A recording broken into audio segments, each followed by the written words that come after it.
Hello guys, bersama saya lagi dalam Alright Dapat channel panas dan menggempakan sahabat-sahabat semua. Ya, apabila hari ini kita boleh lihat pihak pembangkang PAS dan juga Bersatu khususnya, ya begitu terdesak sekali untuk merampas, untuk menjatuhkan kerajaan yang ada pada hari ini. Jadi inilah antara fokus yang seringkali dilaungkan, dijajah, dikatakan oleh pemimpin-pemimpin daripada PAS. Dan hari ini sahabat-sahabat semua, tindakan yang memalukan ini ya dibalun kau-kau oleh Lokman Adam, ya ditujukan khas kepada pemimpin atau pemimpin-pemimpin daripada PAS dan juga Bersatu. Ya, termasuk juga ya sekarang ini Tun Mahathir yang tidak habis-habis mengatakan kerajaan ini runtuh, kerajaan ini bakal digantikan, kerajaan ini gagal dan sebagainya. Benarkah semua itu? Ya, mari kita tonton pencerahan daripada Lokman Adam berkaitan dengan perkara ini, sahabat-sahabat semua. Jadi tanpa buang masa, setahun pembangkang menjadi pembangkang, mereka hanya fokus tebuk atap ataupun menjadi kerengga. Itulah tajuk yang nak kita bicarakan pada malam ni. Sahabat kita di studio pada malam ni, Saudara Azrul daripada Media Perpaduan akan bersama saya untuk mengulas soalan-soalan yang perlu saya jawab pada malam ni. Dan insya-Allah sesiapa yang berhajat untuk masuk join sama, bolehlah mengajukan soalan-soalan anda. InsyaAllah kita akan cuba jawab seberapa banyak yang mungkin. Okey, tanpa melengahkan masa, silakan Saudara Azrul. Assalamualaikum tu. Waalaikumsalam. Sihat tu Sihat, Alhamdulillah. Semua-semua sikit. Okey tu. Okey tu. Kita terus kepada soalan pertama lah tu Ya. Dengan tajuk kita setahun jadi pembangkang hanya fokus untuk tebuk atap. Kita melihat pembangkang kita ni seperti tidak berkualiti. Mereka hanya mementingkan untuk merampas kuasa dan sebagainya. Tetapi mereka tidak pernah ada satu inisiatif untuk orang kata shadow the cabinet. Bak kata Azalina Osman tempoh hari. Apa komentar? Dia sepatutnya dalam tempoh mereka sudah pun bergelar pembangkang dan mereka enggan untuk bersama-sama dalam membentuk kerajaan bersama dengan Pakatan Harapan dan rakan-rakan kerajaan perpaduan yang lain. Sepatutnya mereka terima hakikat. Ini pertama sekali kena terima hakikat dan move on. Tetapi mereka ni tak boleh terima hakikat. Kalau mereka terima hakikat dan move on, sudah pastilah mereka akan fokus buat kabinet bayangan. Dia akan check ataupun mark one by one. Setiap ahli parlimen mereka akan mark. Kalau contohnya mereka ada kabinet bayangan yang menjaga Kementerian Komunikasi, dia akan mark apa Wabi Fahmi Fazil buat. Kalau kata mereka ada kabinet bayangan yang menjaga Kementerian MITI, contohnya Minister of Trade, maka dia akan jaga apa yang Berhormat Mulia Tengku Zafrul buat kan. Tetapi mereka tidak ada buat sebarang perancangan tersebut. Dan mereka berterusan berpolitik saja, seperti mana yang kita semua sedia maklum. Sehingga kan usaha untuk menyantuni rakyat, usaha untuk membela nasib rakyat, usaha untuk memberikan cadangan-cadangan yang bernas kepada kerajaan, macam mana nak mengukuhkan kedudukan ekonomi rakyat, menyelesaikan masalah-masalah isu rakyat, ini mereka abaikan. Tetapi yang menjadi fokus mereka ialah selepas pilihan raya di peringkat persekutuan, mereka nak menurunkan kerajaan melalui 6 pilihan raya negeri. Selepas 6 pilihan raya negeri, mereka fokus berpolitik untuk merampas kursi Pulai dan juga Simpan Jeram bagi menukar kerajaan di peringkat persekutuan. Kemudian mereka cakap mereka nak merampas pula kursi Dun Pelangai supaya mereka boleh tukar kerajaan negeri Pahang dan sekaligus berusaha ke arah menukar kerajaan di peringkat persekutuan. Bila dipanggil di Kemaman pun perkara yang sama juga berlaku. Mereka mengatakan mau mengangkat Samsuri sebagai Perdana Menteri lah, apalah. Semua usaha ke arah untuk menukar kerajaan, ataupun kalau ikut Haji Hadi ialah menjadi kerengga untuk menebuk atap. Tapi seperti mana yang tuan-tuan sedia maklum, kerajaan kita hari ini alhamdulillah bukan setakat semakin kuat semenjak mereka menggunakan Syed Saddiq untuk menarik sokongan terhadap PMX. Bala pula yang datang pada mereka. Contohnya dulu kita ada 148 orang. Mereka pujuk Syed Saddiq tinggalkan kerajaan Datuk Seri Anwar. Kita tinggal 147. Lepas tu 5 orang pula yang menyokong Datuk Seri Anwar Ibrahim. Dan hari ini kita tahu bahawa Syed Hussein, Ahli Parlimen Bukit Gantang, telah pun menyatakan ada lagi 8 orang daripada kalangan pemimpin Bersatu, pemimpin Perikatan Nasional, yang bila-bila masa juga akan memberikan sokongan kepada PMX sebagai Perdana Menteri. Jadi makin hari mereka ni makin lose ground. Sepatutnya mereka dah boleh move on dan menjadi pembangkang yang berintegriti dan berwibawa. Berhentilah buat kerja-kerja jadi kerengga ni. Okey, silakan. Tadi Anwar Ibrahim ada umumkan berkenaan dengan bakal ada rombakan kabinet. Mungkin tu ada komen sikit berkenaan dengan ni. Kabinet belum lagi dirombak, jadi besok baru kita tahulah. Tapi terlalu banyak kabar angin lah, terlalu banyak kabar angin. Saya rasa kabar angin yang rata-rata orang dengar ni, ada yang kata Johari Ghani akan jadi Menteri KKD lah, ada yang kata Johari Ghani akan jadi Menteri Kewangan kedua lah, ada yang kata Dr. Zaliha akan berpindah pergi ke Kementerian Wilayah lah, ada yang kata Nik Nazmi akan berpindah pergi ke Kementerian Pelajaran lah, ada yang kata pergi ke Kementerian Komoditi lah, ada yang kata Datuk Seri Fazila pula daripada komoditi pergi ke sumber manusia lah, ada yang kata apa lagi, macam-macam lah.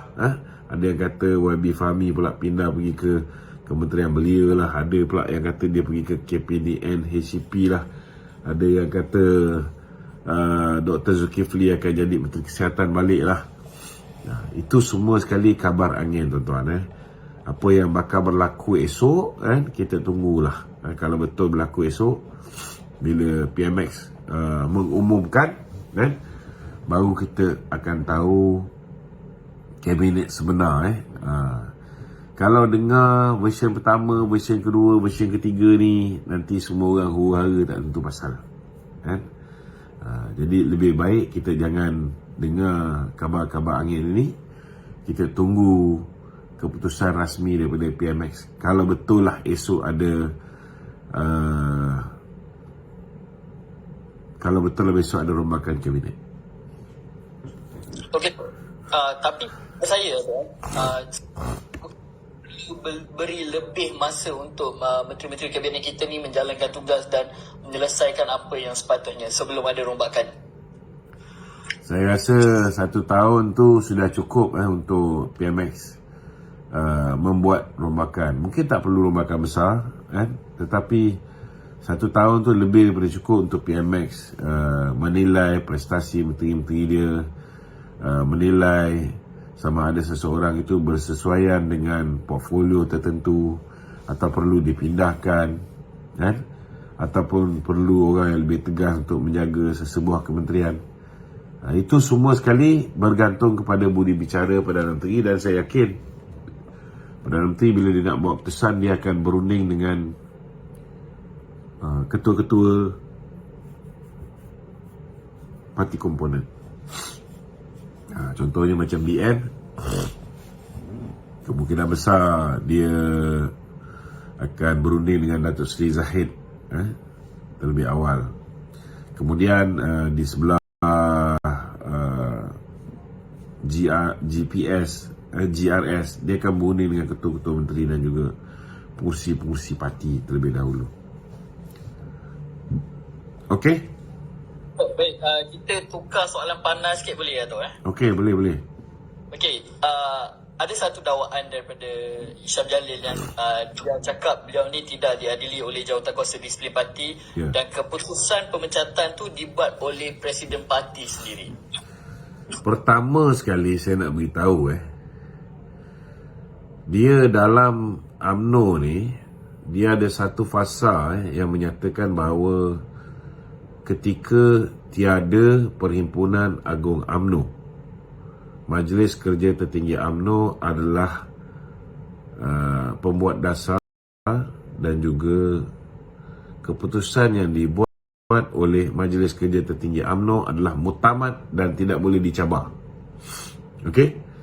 Dalam erti kata lain, dalam parti kita ni, MKT berkuasa mutlak membuat apa juga keputusan. Bukan setakat Hisham Jalil boleh dipecat. Bukan setakat saya pun dulu dipecat tanpa dibawa kepada jawatan kuasa disiplin parti, kan? Presiden parti pun boleh dipecat. Ini nak beritahu, itu adalah kuasa yang ada kepada Majlis Kerja Tertinggi UMNO. Okey. Dia masalah disiplin. Apabila seseorang itu melanggar disiplin parti, contohnya macam kes Hisham Jalil. Okey. Kes Hisham Jalil ni dia lebih kurang macam kes saya lah. Cuma saya melawan parti sebelum parti menjalinkan kerjasama dengan masa tu ialah Tun Dr. Mahathir. Peringkat awal parti nak menjalankan kerjasama dengan Tun Dr. Mahathir. Saya lawan sebelum parti membuat keputusan. Lepas tu saya dipecat. Tapi yalah, saya dipecat ni pun kerana saya melanggar tata etika ahli. Sebab ahli pertama kena jalankan, dia kena jaga nama baik parti, dia kena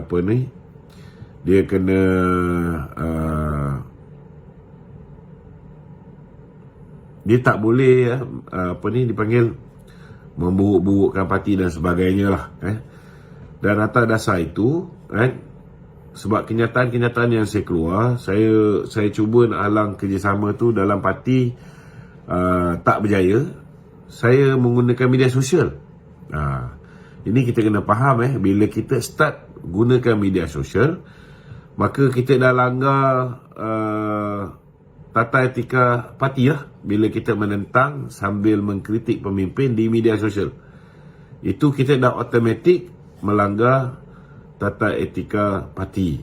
Jadi kalau dah saya tulis terang-terang di website, saya buat live dan sebagainya, tak perlulah saya dibawa kepada Jawatankuasa Disiplin. Biasa yang dibawa kepada Jawatankuasa Disiplin ni, kalau misalnya kes tu sama, tak terang. Macam saya terang-terang belasah presiden pada ketika itu. Saya terang-terang mengecam mereka yang bersama dengan presiden mahu menjalankan kerjasama dengan Tun Dr. Mahathir. Memang saya guna media sosial. So, saya ambil risiko lah, kan? Dan saya dipecat. Okey. Sama juga dengan kes YB Khairi Jamaluddin, kan? Kenapa ada orang dihadapkan ke Jawatankuasa Disiplin, ada orang tidak dibawa kepada Jawatankuasa Disiplin? Saya nak beritahu, kes Khairi Jamaluddin saya bawa pergi Jawatankuasa Disiplin. Tetapi disebabkan kenyataan-kenyataan yang dikeluarkan oleh Khairi Jamaluddin, contohnya lah, dia kata parti kita dah sesat, parti kita dah rosak, kan? Dia mengeluarkan kenyataan-kenyataan yang akhirnya digunakan oleh musuh ketika pilihan raya untuk membenamkan calon-calon Barisan Nasional yang lain. So tak perlulah bawa kepada jawatan kawasan disiplin sebab kesalahan dia tu clear cut dan ada dalam Facebook Khairi. Sama juga kesalahan yang saya lakukan, kan? Walaupun niat saya baik, saya tak nak parti saya bersekongkol dengan Mahathir, tetapi saya langgar tata etika keahlian, tata etika ahli. Kita parti ada disiplin, maka saya hadap lah, kan? Tetapi lepas saya dipecat, saya merayu, saya merayu kerana niat saya tak nak parti kerjasama dengan Mahathir je, kan? Saya merayu 8 kali saya tulis surat rayuan. Tapi bila Khairi dipecat, kan, dia tak merayu, kan? Dia tak merayu. Jadi macam mana dia nak diterima balik sebagai ahli? Sama juga dengan Hisham Jalil, kan? Dia mengundang untuk dia dipecat. Dia mencabar lagi, mencabar lagi. Dia memang nak sangat dipecat. Kita pun tahulah, dia dah lebih mesra ke puak-puak. Dia dah pergi berjumpa dengan apa ni, dengan Din Motor ni, apa nama, Khairuddin Abu Hassan.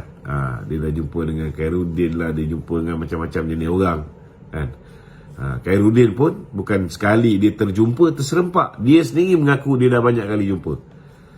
Itu sebab ayat-ayat yang keluar daripada dia memang berbeza.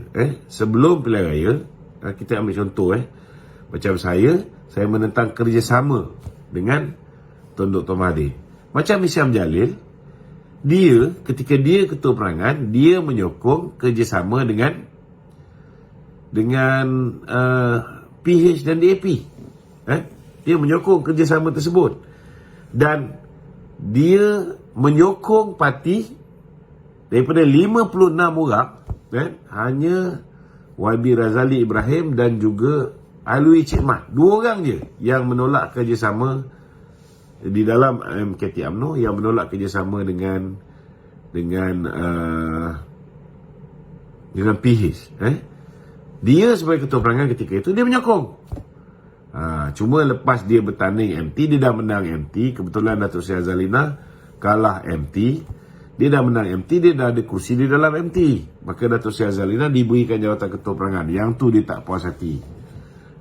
Dia mula meroyan. Bila dia dah mula meroyan, Datuk Seri Zahid cuba untuk pujuk dia apa semua, tawarkan dia jawatan JLC, bukan 1, 2. 2. Ini saya sendiri tanya.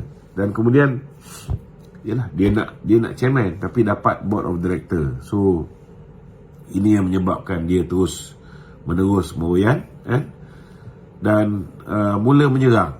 Jadi bukan soal prinsip dia, maknanya kalau soal prinsip dah lama lah, dia menentang kerjasama dengan DAP. Sekarang dia ubah ayat. Bila saya cakap macam tu, dia kata dia hanya menyokong kerjasama dengan DAP, tapi dia tak menyokong kerjasama dengan DAP masuk pilihan raya. Pertama sekali saya nak beritahu, DAP tak bertanding di kawasan-kawasan yang UMNO bertanding, kan? Kedua, pakailah otak Hisham Jalil ni. Takkanlah Agung nak diktate satu persatu apa yang UMNO perlu buat. Kena faham ni. Kalau tuanku cadangkan supaya UMNO, BN kerjasama dengan PH, maka kerjasamalah. Kerjasama tu maknanya bentuk kerajaan bersama. Bila berhadapan dengan pilihan raya pun bersama. Macam mana kita duduk dalam kerajaan bersama bila berhadapan pilihan raya, kita lawan satu sama lain. Macam UMNO dengan PN, mula-mula bentuk kerajaan bersama.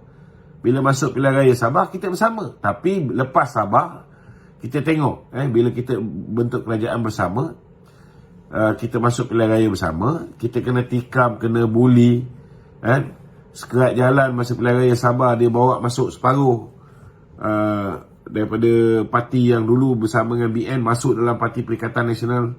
Kemudian dia bagi pula dengan calon-calon bebas 200,000 supaya lawan dengan calon UMNO.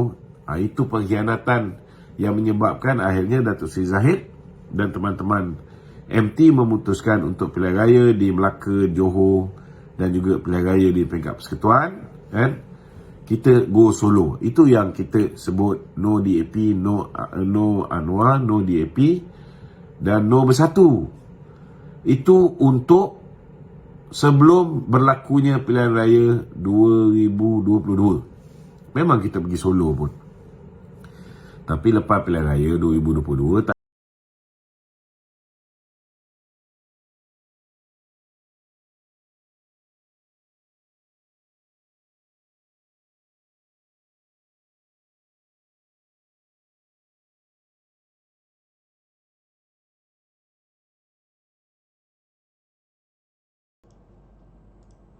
Alright guys, so itu dia pencerahan daripada Lokman Adam, dan ada gangguan sedikit di sana.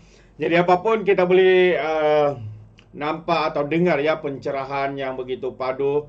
Ya, pihak pembangkang hari ini begitu terdesak sekali ya untuk memainkan ataupun mahu ya untuk menjatuhkan kerajaan hari ini. Kenapa? Ya, kenapa mereka tidak habis-habis ya menjatuhkan kerajaan hari ini? Inilah yang ada dalam kepala otak mereka. Hanya kuasa, hanya merebut jawatan, wang ringgit dan sebagainya. Ya, amat-amat memalukan. Itu dia. Dan seperti juga tadi, Lokman Adam juga turut ya membalun kau-kau seperti Isam Jalil dan juga Khairi Jamaluddin yang kini menjadi musuh dalam selimut ya kepada parti mereka sendiri. Amat-amat memalukan sahabat-sahabat semua. Jadi terima kasih. Apa pandangan anda berkaitan dengan isu ini? Anda boleh berikan dalam ruangan komen. Tapi ingat, komen dengan cara berhema. Alright, so terima kasih. Izinkan saya untuk mengundurkan diri. Dan seperti biasa, peribahasa mengatakan tak apa-pun kangkap, 2 tahun keinginan. Dalam bahasa Melayunya, tepuk dada, tanya selera. Sekian saja daripada Orang Dapat Channel. Saya kita berjumpa lagi. Bye-bye.